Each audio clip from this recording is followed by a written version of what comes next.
السلام عليكم. معكم رئيس الجماعة الترابية سيبا محمد السعيد.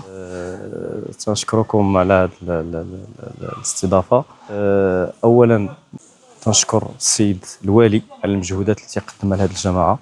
السلطات المحلية في شخص السيد الباشا، أعوان السلطة، الأعوان الأراضيين ديال بلدية القصيبة، وكذلك العمال ديال الانعاش الوطني اللي تيتعاونوا معنا لاعاده تهيئه هذا المنتجع السياحي اللي كما كنتو كتعرفوها السي توفيق كيفاش في العهد ديال النصارى كيفاش كان وكيفاش ولا.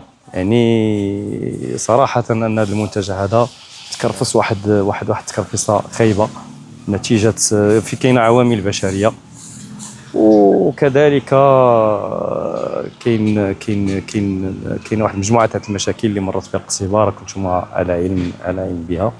الور بالنسبه لهذا المنتجع هذا كاينين دي بيدجي، كاينه واحد لايس من وزاره الداخليه تقريبا فيها واحد 2 مليون ديال الدرهم، وكنا بغينا نلونسيو واحد المارشي، لكن جا هذا المارشي اللي بغينا نلونسيو تزامن مع الموسم الصيفي، يعني ما يمكنناش نلونسيو المارشي والزوار كاينين في تغبالوت والاشغال وهذا. الور راينا اننا نحاولوا نديروا التهيئه ديال هذا المنتجع هذا بالامكانيات الذاتيه ديالنا، يعني نديروا النظافه. حاولنا كما كتشوف هاد المومبرا هذه حاولنا نسوديوها ونصبغوها بالزرق، وحاولنا ننظفوها، وحاولنا كاع نعالجوا كاع دوك التسربات اللي تيكونوا من تحت الارض، وبغيو نكريو واحد النافوره الوسط. كذلك عندنا واحد النافوره اللي كانت من العهد ديال الاستعمار اللي خلاوها النصارى، تقريبا راها مات، ولكن ان شاء الله باذن الله رحنا خدامين فيها، بغينا غادي نحاولوا باش نحيوها ان شاء الله من جديد.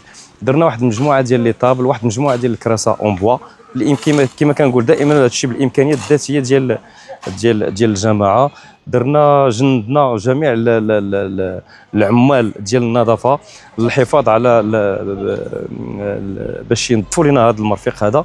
لكن الاشكال اللي اصطدمنا به هي ان كاين واحد المجموعه ديال الزوار اللي تنشوفوهم تيشعلوا العافيه في الارض وكيديروا وتيوسخوا، وكاينين لي بوبيل، يعني عوض ان بنادم جا لهذا المصطفى هذا دوز النهار ديالو مزيان، يعني ما فيها باس انه يهز لابوبيل ديالو ويديرها في دوك القمامات باش نحافظوا على المنتجع. وكاين كاينين الناس اللي كيشعلوا العافيه، راكم عارف تعرفوا بان كيفاش الخطوره ديال العافيه، وحنا قراب للجبل. يعني هذا نداء الساكنه ديال القصيبه ولا الزوار اللي كيجيونا من مناطق اخرى انهم يحافظوا على هذا المنتجع هذا. واعيد الساكنه ديال القصيبه ان شاء الله كاينه مشاريع كبرى لهذا المنتجع هذا، ما نحرقوش المراحل، نخليوها ان في القريب العاجل ان شاء الله غتبدا الاشغال، يعني من وراء الفتره الصيفيه. وكذلك او نيفو ديال المدينه كاين واحد المجموعه ديال المشاريع ان شاء الله باذن الله. كاين واحد الشراكه مع وزاره السكن والتعمير فيها 30 مليون ديال الدرهم و2 مليون ديال الدرهم ديال الجماعه الترابيه ديال القصيبه لتبليط الازقه.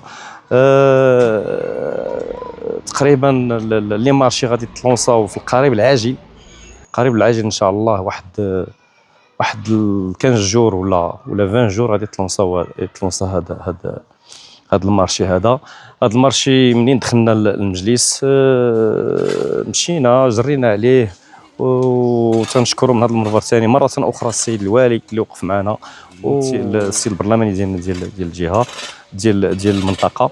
والمشروع تقريبا غادي يخرج الحي للوجود كما قلت لكم في القريب العاجل. عندنا كذلك التيران الملعب البلدي اللي تقريبا ان شاء الله باذن الله في الاسبوع المقبل غادي تلونسا التيران ان شاء الله بلا كلوتور ديالو بالتريبون بلي دو فيستيير ولا البيت ديال الحكام والطابي. ومن بعد غادي نديروا ان كونفونسيون مع وزاره الشباب والرياضه باش تحط لنا الغازون. كاين كذلك في الاسبوع المقبل ان شاء الله غادي نلونسيو دار الصانعه، يعني وصلنا للمراحل الاخرى ديالها، غادي تلونسا حتى هي، وسط المدينه.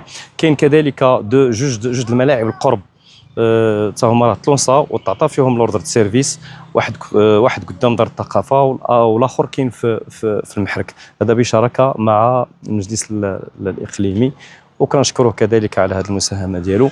كاينه هذه الطريق هذه اللي كاينه في المنتجع ديال تغبالوت، تقريبا فيها 600 طريق اونروبي في بليكليراج ديالها. راه بداو الاشغال، يعني تقريبا بقى لهم واحد 3 موا ان شاء الله ولا 2 موا، ما بين 2 موا و 3 موا انه غادي يكملوا الاشغال. فيها 6 متر ديال الاوروبي وفيها 2 متر ديال البافي. من الدخله ديال تغبالوت ودايزه من البلاصه اللي كتسمى الزربيه وخارجه لي كيوسك ديال المنتجع. باش ما نحرقش كما قلت، ما نحرقش المراحل، ان شاء الله كاينه مشاريع مهمه جدا لهذه البلده، وتنتمنى من الساكنه والاخوان ديالنا في المجلس وجميع المسؤولين كل واحد من الموقع ديالو باش اننا نتعاونوا كاملين باش نحاولوا نردوا هذه المدينه هذه، نردوها لداك الشيء اللي كانت عليه. هذه راه مسؤوليه ديالنا كاملين ان شاء الله باذن الله. وكما تنقول بانني كرئيس مجلس الجماعي ولا اعضاء ديال المجلس الجماعي بان راه اليد ممدوده، جميع يا مجتمع مدني يا جمعيات يا كاع اللي يقدر يعاون في شي حاجه، فاحنا مستعد ديال الحوار، مستعد ديال المناقشه، مستعد باش نحاولوا نرتقيو بهذه المدينه العزيزه. وشكرا.